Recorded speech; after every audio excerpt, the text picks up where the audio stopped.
Apa? Kalian pengen dapat beasiswa kuliah di Cina? Kalian dalam video yang tepat. Let's go. Oke, yang pertama adalah beasiswa pemerintah nasional. Ini adalah beasiswa yang dikasih langsung sama pemerintah Cina buat kalian yang mau kuliah di Cina. Kalian bakal dapat 4 duration tanpa annual review, full cover dari living stipend, accommodation, dan juga insurance dan lain-lain. Pokoknya full cover, teman-teman. Tapi kuotanya sangat-sangat terbatas. Tahun 2026 kuotanya diprediksi bakal mengecil dari 100 jadi 20 kuota aja. Dan itu udah termasuk sama S2 dan S3 ya. Jadi kalian bertaruh sama mereka yang degree-nya lebih tinggi dibanding kalian. Gimana menurut kalian? Oke, tapi sebelum itu semua kalian harus bisa bedain jenis-jenis beasiswa ini. Pertama, beasiswa pemerintah nasional. Kedua, beasiswa pemerintah lokal. Dan yang terakhir, beasiswa dari universitas. Nah, ini adalah 3 jenis beasiswa yang paling sering, paling banyak, paling gacor kuotanya maupun dana yang diberikan untuk beasiswa kalian. Kita bakal bahas satu persatu. Aduh.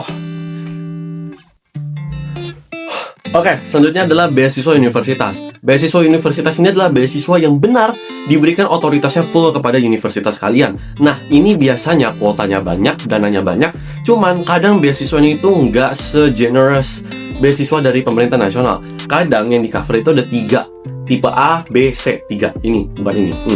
Oke, yang pertama adalah tipe A. Biasa tipe A itu di cover semuanya, teman-teman. Cuman yang berbeda dengan pemerintah nasional, biasa living stipendnya lebih rendah ya. Kalau misalnya di beasiswa pemerintah, kalian bisa dapat 5-6 juta buat uang makan doang nih guys. Kalau misalnya di beasiswa universitas, kalian cuma bisa dapat kayaknya sekitar 2-3 juta. Tapi tetap lumayan kan ya? Nah, buat yang B, itu kalian biasa di cover 100% tuition dan juga accommodation. Dan yang C itu cuma tuition doang. Catat ya, yang namanya Chinese University Scholarship itu biasa ada annual review. Annual review adalah review tahunan buat memastikan kalian tuh tetap pintar dan gak dongol. Karena kalian dibiayain oleh pemerintah Cina dari pajak-pajak mereka. Jadi kalian gak boleh bodoh. Jadi betul banget beasiswa kalian bisa naik dan turun. Bye-bye. Oke, selanjutnya kita bakal bahas yang terakhir, yaitu beasiswa pemerintah lokal.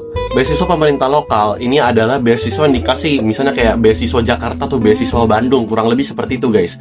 Biasanya ini tuh yang di cover itu adalah kalian dikasih uang secara tahunan. Jadi mereka nggak secara spesifik bilang kamu di cover uang ini, uang ini, uang ini, tapi dia dikasih langsung uang sejebret setahun segini, lu yang main sendiri semuanya. Jadi kurang lebih kayak kadang ada yang kasih setahun 40 juta, ya udah 40 jutanya itu udah termasuk tuition, udah termasuk dorm, dan juga uang udah termasuk semuanya.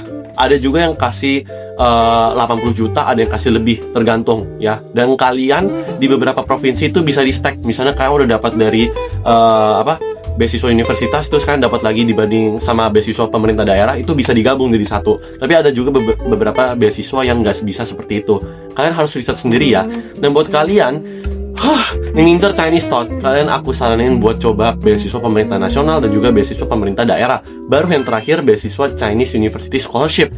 Karena buat kalian yang English Thought, jangan harap, kemungkinan sangat kecil buat kalian bisa dapat Chinese Government Scholarship maupun Chinese Local Government Scholarship. Kalian lebih baik incarnya yang Chinese University Scholarship aja deh. Bye-bye.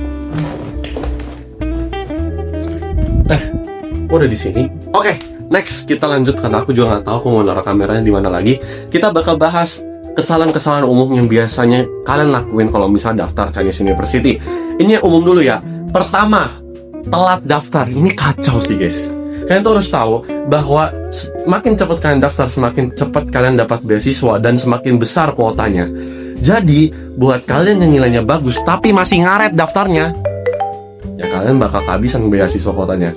Dan ini ada kasus ya, dimana mereka udah ada salah satu murid yang SAT-nya itu udah 1.500-an, itu udah jenius parah, cuman dia ketolak buat masuk dan juga beasiswa karena apa? Karena telat daftarnya. Jadi, come on guys, be smart bro. Oke, kita ke tempat yang agak normal terlebih dahulu ya.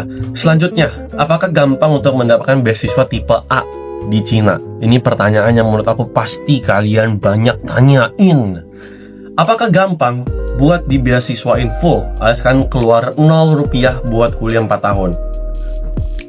Jawabannya, enggak. Sangat amat tidak mudah.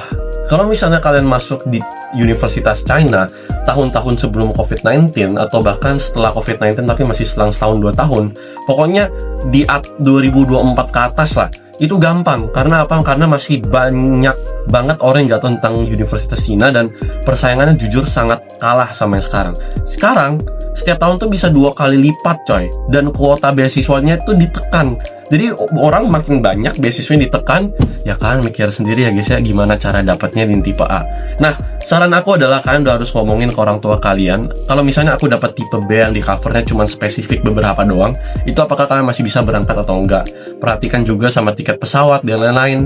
Dan kalau misalnya kalian nggak bisa, maka bukan saatnya buat kalian menyerah, tapi saat kalian buat memberitahu diri kalian sendiri bahwa kalau gue benar-benar mau ke Cina, gue harus belajar, dan gue tahu ini bakal menyakitkan, panjang, melelahkan, tapi ini semua demi Cina. Ya gitulah, mau gimana lagi? Mau gimana, coy? Oke, jadi segitu dulu buat video kali ini. Kalian jangan kelamaan nonton videoku, karena kalian juga harus nge-grind buat bisa ke Cina. Guys, aku udah berhasil ke Cina, dan aku berharap kalian juga bisa berhasil ke Cina dan berangkat bareng aku. I hope this video help. Jangan lupa subscribe. Bye-bye!